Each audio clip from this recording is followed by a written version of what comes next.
जय माता दी दोस्तों। आज हम करेंगे कार्तिक मास महात्म्य कार्तिक मास कथा अध्याय 23। भगवान श्री कृष्ण ने कहा, पूर्व काल में अवंतीपुर में धनेश्वर नामक एक ब्राह्मण रहता था। वह रस, चमड़ा और कंबल आदि का व्यापार करता था। वह वैश्यागामी और मदपान आदि बुरे कर्मों में लिप्त रहता था। चूंकि वह रात दिन पाप में रत रहता था, इसलिए वह व्यापार करने नगर नगर घूमता था। एक दिन वह क्रय विक्रय के कार्य से घूमता हुआ महिष्मतीपुरी में जा पहुंचा, जो राजा महेश ने बसाई थी। वहां पापनाशिनी नर्मदा सदैव शोभा पाती है। उस नदी के किनारे कार्तिक का व्रत करने वाले बहुत से मनुष्य अनेक गांवों से स्नान करने के लिए आए हुए थे। धनेश्वर ने उन सबको देखा और अपना सामान बेचता हुआ वह भी 1 मास तक वहीं रहा। वह अपने माल को बेचता हुआ नर्मदा नदी के तट पर घूमता हुआ स्नान, जप और देवार्चन में लगे हुए ब्राह्मणों को देखता और वैष्णवों के मुख से भगवान विष्णु के नामों का कीर्तन सुनता था। वह वहां रहकर उनको स्पर्श करता रहा, उनसे बातचीत करता रहा। वह कार्तिक के व्रत का कीर्तन सुनता और उसकी उद्यापन विधि तथा जागरण भी देखता रहा। उसने पूर्णिमा के व्रत को भी देखा कि व्रती ब्राह्मणों तथा गौओं को भोजन करा रहे हैं, उनको दक्षिणा आदि भी दे रहे हैं। उसने नित्य प्रति भगवान शंकर की प्रसन्नता के लिए होती दीपमाला भी देखी। त्रिपुर नामक राक्षस के 3 पुरों को भगवान शिव ने इसी तिथि को जलाया था, इसलिए शिवजी के भक्त इस तिथि को दीप उत्सव मनाते हैं। जो मनुष्य मुझ में और शिवजी में भेद करता है, उसकी समस्त क्रियाएं निष्फल हो जाती हैं। इस प्रकार नर्मदा तट पर रहते हुए जब उसको 1 माह व्यतीत हो गया, तो एक दिन अचानक उसी किसी काले सांप ने डस लिया। इससे विकुल होकर वह भूमि पर गिर पड़ा। उसके यह दशा देखकर वहां के दयालु भक्तों ने उसे चारों ओर से घेर लिया और उसके मुंह पर तुलसी दल मिश्रित जल के छींटे देने लगे। जब उसके प्राण निकल गए, तब यमदूतों ने आकर उसे बांध लिया और कोड़े बरसाते हुए उसे यमपुरी ले गए। उसे देखकर चित्रगुप्त ने यमराज से कहा, इसने बाल्यावस्था से लेकर आज तक केवल बुरे कार्य ही किए हैं। इसके जीवन में तो पुण्य का लेश मात्र भी दृष्टिगोचर नहीं होता। यदि मैं पूरे 1 वर्ष तक भी आपको सुनाता रहूं, तो भी इसके पापों की सूची समाप्त नहीं होगी।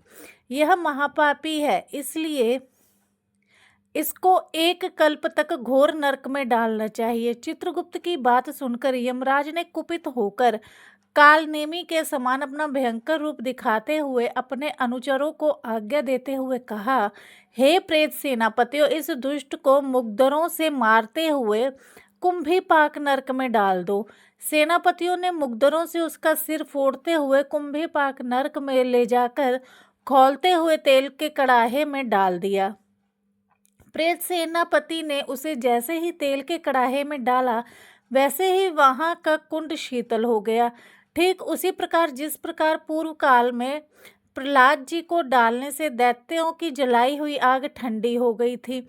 यह विचित्र घटना देखकर प्रेत सेनापति यमराज के पास गए और उनसे सारा वृत्तांत कहा। सारी बात सुनकर यमराज भी आश्चर्यचकित हो गए और इस विषय में पूछताछ करने लगे। उसी समय नारद जी वहां आए और यमराज से कहने लगे, सूर्य नंदन, यह ब्राह्मण नरकों का उपभोग करने योग्य नहीं है। जो मनुष्य पुण्य कर्म करने वाले लोगों का दर्शन, स्पर्श और उनके साथ वार्तालाप करता है, वह उनके पुण्य का 6वां अंश प्राप्त कर लेता है। यह धनेश्वर तो 1 मास तक श्री हरि के कार्तिक व्रत का अनुष्ठान करने वाले असंख्य मनुष्यों के संपर्क में रहा है, अतः यह उन सबके पुण्यांश का भागी हुआ है।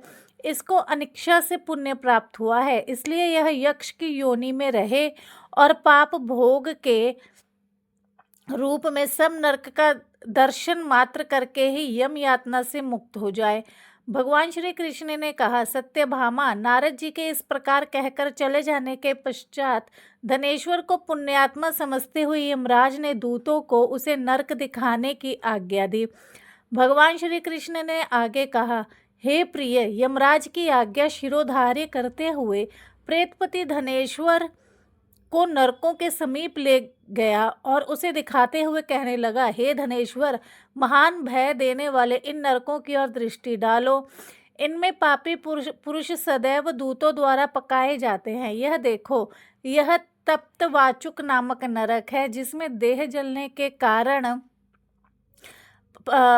आत्मा विलाप कर रहे हैं। जो मनुष्य भोजन के समय भूखों को भोजन नहीं देता, वह बार बार इस नरक में डाले जाते हैं।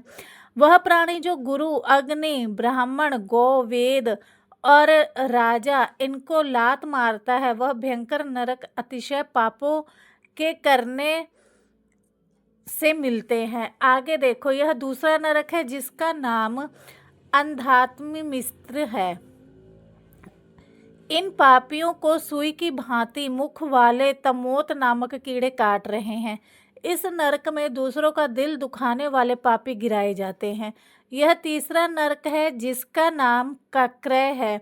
इस नरक में पापियों को आरे से चीरा जाता है। यह नरक भी सीमत्रवण आदि भेदों से 6 प्रकार के होते हैं। इसमें स्त्री तथा पुरुषों के वियोग कराने वाले मनुष्यों को कड़ाही में पकाया जाता है। 2 प्रियजनों को दूर करने वाले मनुष्य भी असीमित्र नामक नरक में तलवार की धार से काटे जाते हैं और कुछ भेड़ियों के डर से भाग जाते हैं। अब यह चौथा नरक देखो, इसमें पापी विभिन्न प्रकार से चिल्लाते हुए इधर उधर भाग रहे हैं। यह नरक भी वध आदि भेदों से 6 प्रकार का है। अब तुम यह 5वां नरक देखो, जिसका नाम कूटशातमली है। इसमें अंगारों की तरह कष्ट देने वाले बड़े बड़े कांटे लगे हैं। यह नरक भी यातना आदि भेदों से 6 प्रकार का है। इस नरक में पर स्त्री गमन करने वाले मनुष्य डाले जाते हैं। अब तुम यह 6वां नरक देखो, उल्वण नामक नरक में सिर नीचे करके पापियों को लटकाया जाता है। जो लोग भक्ष्य का विचार नहीं करते, दूसरों की निंदा और चुगली करते हैं, वे इस नरक में डाले जाते हैं। दुर्लभ भेद से यह नरक भी 6 प्रकार का है। जय माता दी। Please like, share, subscribe to my channel. Thank you.